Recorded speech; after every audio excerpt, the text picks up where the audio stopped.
From May to June 2019, I co-created 2 digital health stories with Indigenous women from Lloydminster and Onion Lake Cree Nation. I relocated to Yellowknife for the months of July and August and co-created 3 digital stories.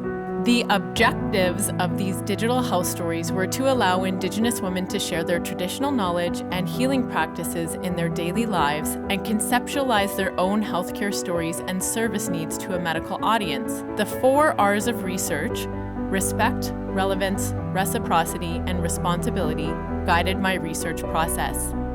I call my research participants co-creators, and they have been involved in every step of this project, including planning, creation, and knowledge translation. Before I started this research, I prepared myself by examining my heart and asking myself if I was ready for the responsibility of a long-term commitment to my co-creators. Indigenous academic Wilson states, "The source of a research project is the heart and mind of the researcher, and checking your heart is a critical element in the research process. The researcher ensures that there are no negative or selfish motives for doing the research, because that could bring suffering upon everyone in the community. A good heart guarantees a good motive, and good motives benefit everyone involved." My role in the process of creating these digital stories was to hold space for my co-creators. Holding space means opening your heart and listening with compassion and non-judgment. It meant offering silent strength to them during their outpouring of pain, grief, and trauma, and not trying to fix them. I held this quote in my heart during the process.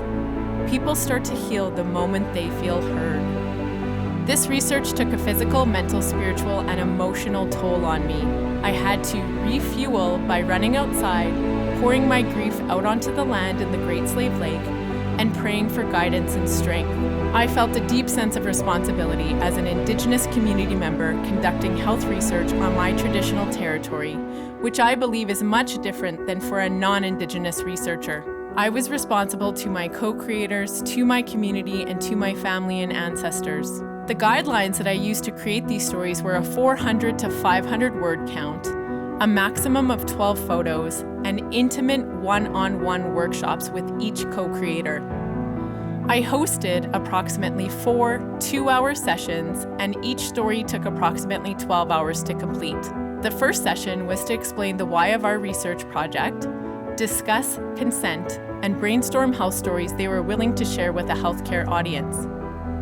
The second session, usually in their home, was a form of narrative therapy that involved reflecting, sharing, venting, and often crying about their experiences. I usually left some space, about 3 to 5 days, between sessions for co-creators to reflect and write their own stories. The third session, I helped edit their stories, and we went line by line to choose pictures. Then I uploaded their photos on iMovie software and began the process of creating the video and adding special effects.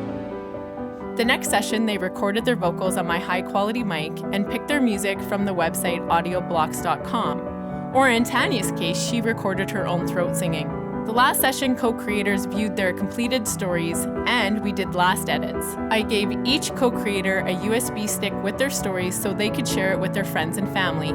The relationship building process and trust between my digital storytelling co-creators and myself were central to this project. I had previous relationships with Maxine and Beatrice because they had participated in Women Warriors, a holistic health program that I co-founded in 2015 in Lloydminster. Due to the fact that we had a good level of trust established, they felt comfortable exploring the legacy of residential school in their lives and how it impacted their health. They both agreed that had an outsider and non-Indigenous researcher approached them to do the same, they would not have participated or gone to the depths of exploration that we did.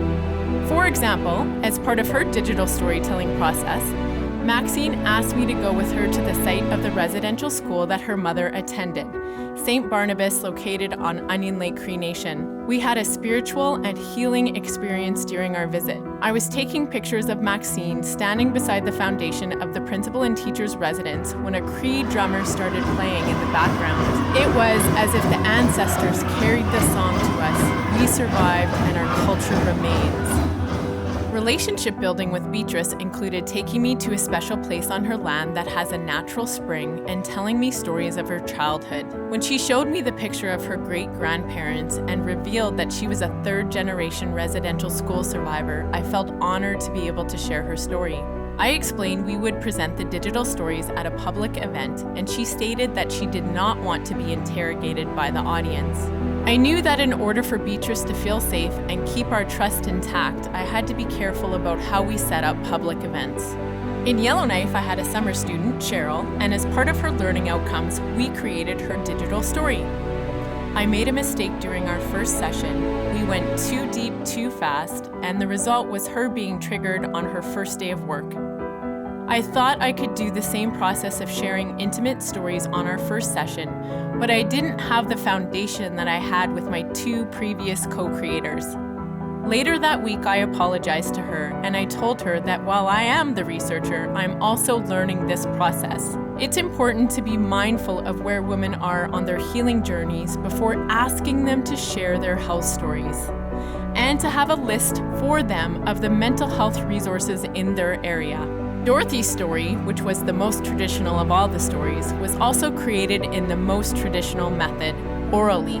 For 2 hours, Cheryl and I listened to Dorothy while I wrote down, mostly verbatim, what she said. Her entire story was created orally with back and forth verbal edits. She never touched a pen or a keyboard to create her story. My only regret is not having enough time to record her story in her traditional language. Reciprocity and respect means recording stories in traditional languages so co-creators can share their stories with their community elders. Tanya is an experienced writer and wrote her 500 words by herself and asked me to edit it. Tanya's story is a circular narrative style, and the timeline and kinship relations of her story jumps all over from past, present, and future. After I read it, I asked her if she had issues with editors trying to make her stories linear, and she admitted not all editors know the culturally appropriate way to edit her stories. It was my responsibility to understand and respect the non-linear formats of Indigenous stories and how to edit these stories without changing my co-creator's authentic voice. The 5 most important lessons that I learned from this research are: 1. My community-based participatory action approach was essential to the success of this project. My co-creators and I co-designed the direction of everything in this research, especially the community event in Yellowknife. 2.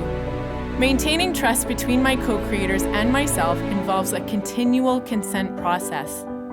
I keep them informed when I present their digital stories at events or academic conferences, and I invite them to attend as much as possible either through technology or in person. 3. Decolonized Research meant paying my co-creators a week of living wages for their emotional labor and time. I also feel strongly that academic institutions that hold the funds need to understand decolonized research requires quick payment to everyone involved. 4. Capacity building for this project meant giving these women the opportunity to learn new skills such as digital storytelling, collaborating on the research, doing public engagement and speaking at our community event in Yellowknife, and exposing them to media interviews. 5. The empowerment aspect of this research was giving the co-creators a platform to advocate for their own health and share stories that are relevant to their daily lived experiences. An essential part of this process is the co-creators having an audience to share their stories with and receiving feedback. This sharing is transformational for both the creators and the audience. In summary, Indigenous women's health stories can serve as a pedagogical tool to teach cultural safety in healthcare settings. Their stories inform solutions that are community-driven, culturally relevant to First Nations, Métis, and Inuit peoples, and based in local knowledge.